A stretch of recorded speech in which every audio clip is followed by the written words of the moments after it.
Sa kasaysayan ng Kalakhang, Maynila, isang ilog Pasig sa pinakaimportanteng bahagi na dumadaan sa puso ng syudad at nagbibigay buhay dito. Pero paglipas ng panahon, ang simbolo ng buhay ay napalitan ng simbolo ng polusyon at kapabayaan. Ano nga bang nangyari at bakit nasira ang ilog at bakit mahalaga na ayusin ulit ito? Ngayong araw ay pag-uusapan natin ang proyektong nagnanais na buhayin muli ang ilog Pasig. Ang proyektong Pasig Bigyang Buhay Muli ay kabilang sa inaugurasyon ng Phase 3 ng Pasig River Rehabilitation para ibalik ang dating ganda nito at magamit sa transportasyon, libangan at tourism. Pero marami po ang nagtatanong, may pag-asa pa ba para sa Ilog Pasig? Yan po ang aalamin natin sa sagot namin. Kasama po natin si Ms. Ann Niles, Chief Water Quality and Waste Management Division ng Pasig River Coordinating and Management Office. Welcome po, Ms. Ann. Hi Good po. morning. Good morning po. Good morning mga kadas. At isang makakalikasang umaga po sa ating lahat. Wow, that's Wow, the, ang ganda that's the niyan. first time na nakakita tayo ng ganyang bati in the morning. Forgive us, Miss Ann, kung medyo skeptical kami dito sa mga plano na namang i-rehabilitate ang Pasig River. Dahil napakarami na pong naging plano in the past. Ano po ang magiging kaibahan ngayon? Ang magiging kakaibahan po natin ngayon, meron po tayong mga convergence, mga pagsasama-sama ng mga gobyerno, government agencies at pati na rin po ng mga stakeholders para po mas maging progresibo at komprehensibo po yung ating pag-rehabilitate ng Ilog Pasig. Sino po itong mga stakeholders na ito? Ang mga stakeholders po kasama natin dito, of course, yung mga local government units natin, mga private sectors and civil society organizations. Pati na rin po yung mga NGOs and private companies rin po ay nagiging involved na rin po sa pag-rehabilitate ng Ilog Pasig. Ano po ba yung pinaka-challenging dito sa pag-rehabilitate ng Ilog Pasig?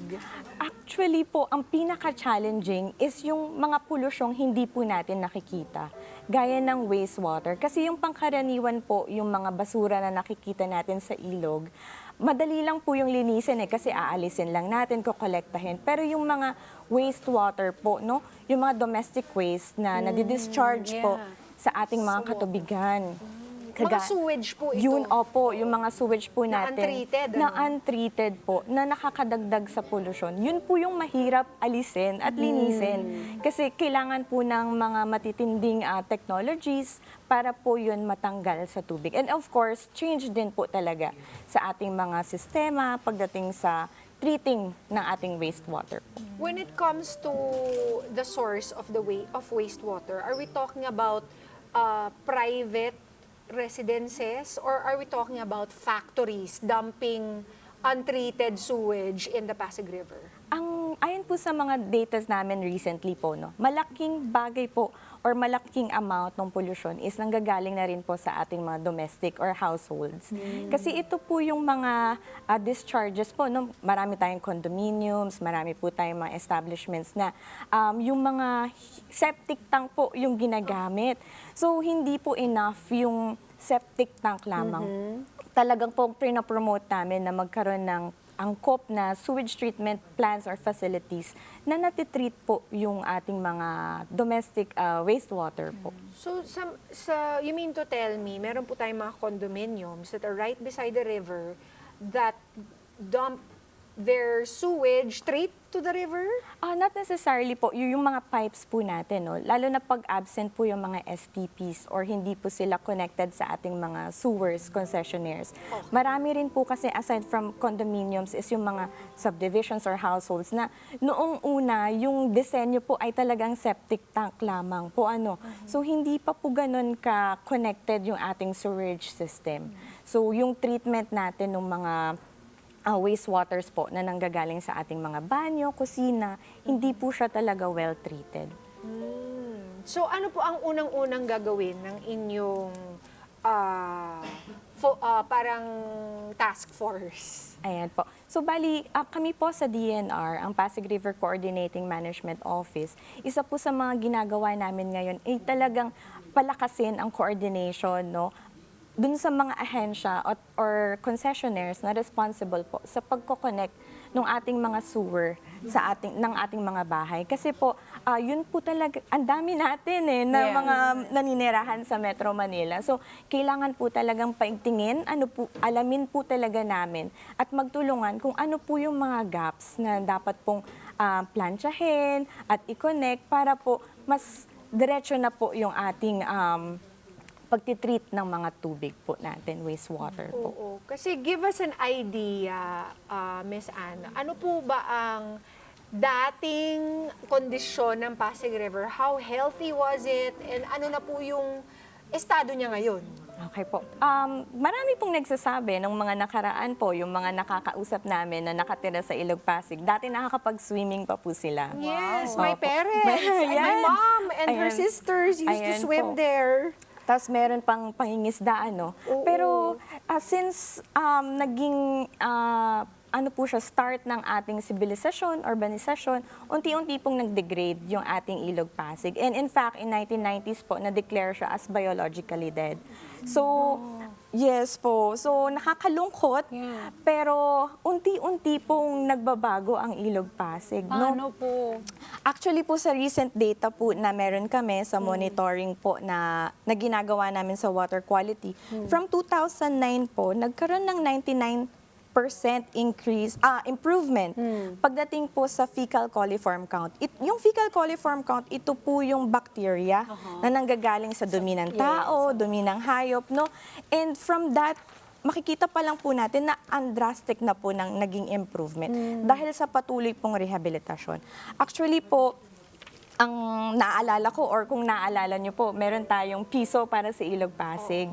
Pero that's in 1995. Pero nag-start pa po yung programa na to, yung rehabilitasyon, 1973 under the leadership of President Marcos Sr. So matagal na po siya na programa at napatuloy at nakikita naman po natin na may improvement po talaga.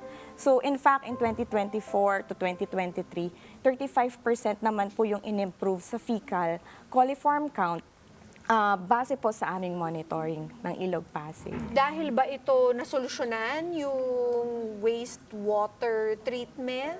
Isa po iyon, no? Kasi patuloy naman po ang ginagawa ng ating mga concessionaires and ng ating mga mandated agencies para po talaga makonect yung ating mga sewers.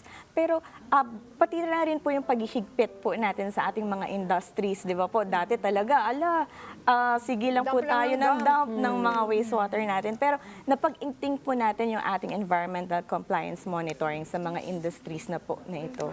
Ano yung ideal situation when it comes to that wastewater thing? Meron po tayong sinusunod na water quality guidelines or standards ayon sa DNR Administrative Order number 2016-08. So may iba't ibang parameters po ito na kung saan dapat papasa yung water quality standard. Ang Pasig River po kasi ay Class C. So kailangan niyang sundin kung ano yung mga standards na talagang for Class C. Pag sinabi po natin Class C, fit siya for fish propagation, recreation, yung non-contact po like boating, and as well as yung for ferry navigation. Opo. Kasi that's another mode of transportation na Yes. pwede natin gawin na walang traffic. Yes. Yes. Correct. At walang Nasayang. baha, kasi tubig na yan.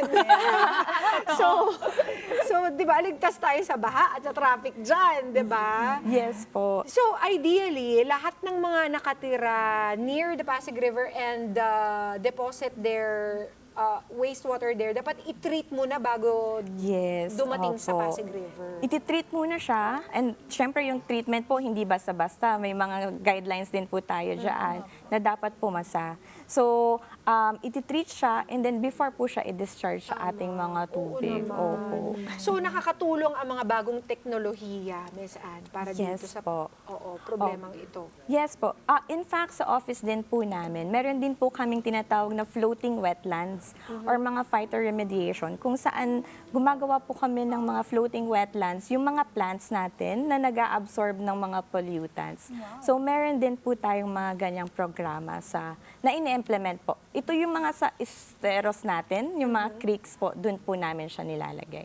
Kasi part po ng rehabilitasyon is pati yung mga tributaries na nagde-drain po sa ating Ilog Pasig. So, hindi lang po yung diretsong Ilog Pasig Kasi po. that's from, ano ba yung length ng Ilog Pasig? Approximately po 27 kilometers connecting Laguna Lake and Manila Bay po. Grabe, no? Yes, opo. So imagine nyo kung ang ferry natin would also have that po, no? Go from Manila to Bay to Manila. Laguna. Galing. Yes, Oo, opo. sana. Meron naman po tayong mga plano pagdating dyan, ang DOTR I think have tinitingnan din po yung ganon kasi interregional connectivity, connecting NCR with Calabarzon and Region 4A.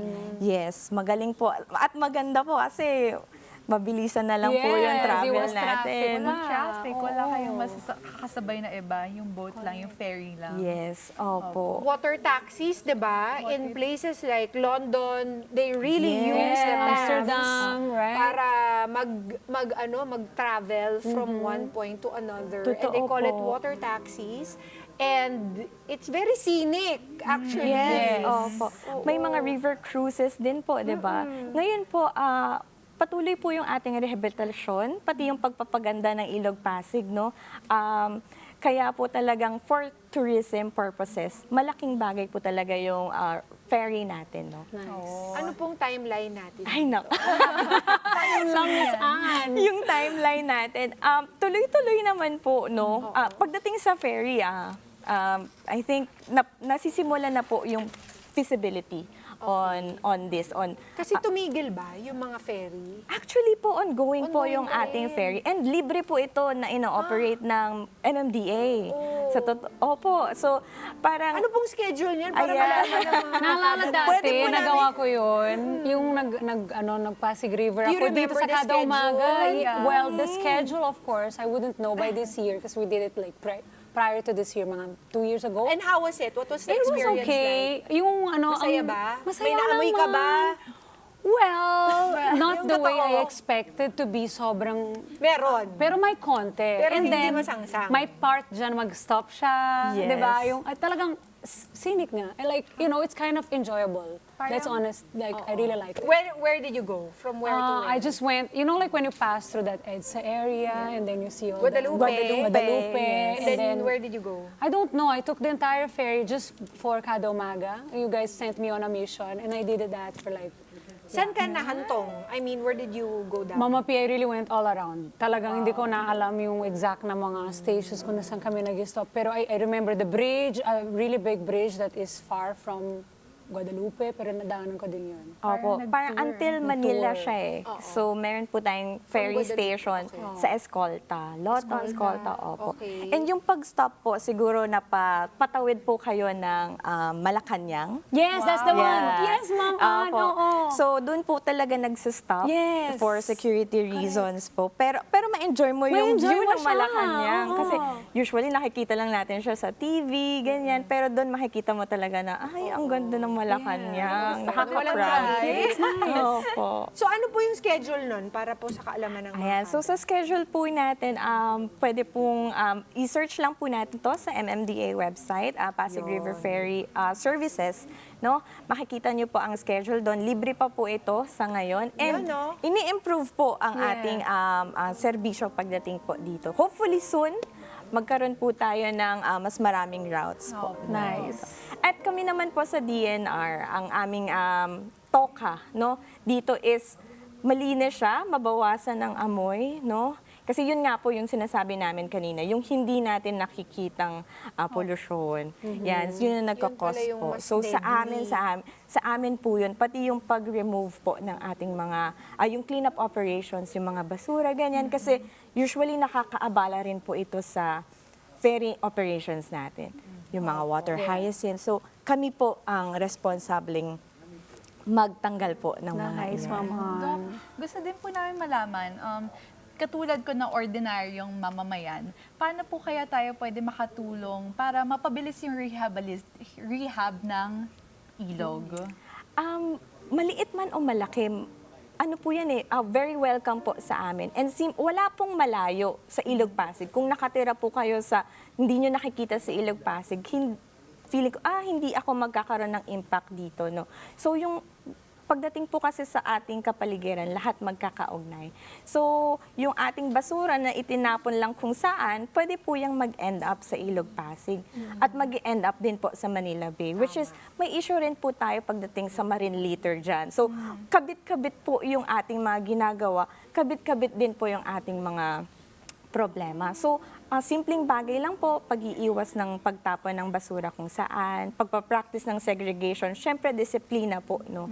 Kasi doon po talaga ang malaking problema po natin, no? Pagdating sa basura. Yun po yung pinaka number one. Ma-lesson lang po natin yung nagli-leak na waste sa ating mga waterways. Malaking bagay na po yun. At i-lesson din natin ang paggawa ng basura. Yes, With- opo. Waste avoidance po. Ang bukod sa 3 R's na tinuturo po sa atin yung reuse, recycle, no, reduce, kailangan po talagang i-avoid ang paggawa natin ng basura. Tama. Miss Anne, ano na lamang po ang masasabi ninyo sa mga kada nating ang paniniwala ay imposible ng tuluyang malinis at gumanda ang Ilog Pasig? Ayan po. So, ang mensahe po namin, no, sa ating mga kadas na nanonood po ngayong umaga ay huwag po tayong mawala ng pag-asa sa ating Ilog Pasig, no? Si Ilog Pasig ay testament po sa ating katangian bilang Pilipino na resilient, no? Patuloy po siyang lumalaban, patuloy siyang nabubuhay, no? At dumadaloy tungo sa mas mabango, mas malinis at mas magandang kinabukasan kasama po tayong lahat. So, ang slogan po namin sa PRCMO ay puso para sa Ilog Pasig. Kasi pag may puso ka, may kalinga ka. At yung binabanggit nyo nga po no, na pinupuntahan pa natin sa ibang bansa, posible na po iyon sa atin. Once meron po tayong puso at pagkalinga sa Ilog Pasig. So, yun lamang po ang maiiwan po namin sa inyo at halina't pasiglahin po nating muli ang Ilog Pasig. Tama. Napakadami niyang possibilities, di ba? For transportation, for tourism, for sporting activities. Yes, may Alam mga niyo ba, dragon boats Miss po Anne, once upon a time, nagsaskaling ako dyan. Wow. Di ba? Tapos, nakatira kasi kami sa tabi ng Pasig River. So, my parents, my mom's family grew up there. They used to fish there. They used to swim there. Tapos, sa tabi pa namin, may tawiran that you can cross from Makati. Tapos, pag kinross nyo yun, nasa Mandaluyong na kayo in less than 5 minutes. Mga tawid ilog po na Oo, bangka-bangka. so the ganyan. possibilities are endless. Sana ay magtulong-tulong ang buong sambayanan, lalo na yung mga nandito sa Metro Manila para ma-restore ulit ang Pasig River. Thank you, Miss Anne. Thank you, Miss Pia, Miss Misha. Thank you po, ma'am. Thank you po sa inyong programa kada umaga. Thank you for coming over. Mga kadang muling pagkabuhay po sa Ilog Pasig ay hindi lang tungkol sa paglilinis ng isang ilog. Ito ay simbolo ng pag-asa, pagkilos at pagkakaisa ng bawat Pilipino para sa isang mas malinis na kinabukasan. Salamat, Miss Anne, ulit. At baka gusto niyo pong i-remind ang ating mga kada kung saan po kayo pwedeng masubaybayan for updates. So you can like, share, and follow our pages po sa social media, Pasig River Coordinating and Management Office, as well as DNR National Capital Region po. Present po kami sa Facebook, Instagram, X, and YouTube po. Thank you, Miss Anne. Thank you really po, appreciate you ma'am. coming over those good news. At sana po ay maging paalala ito sa ating lahat na ang pagbabago, gaano man kahirap, ay posible po basta sama-sama. Let's get together. Sunday 25. Sunday 25.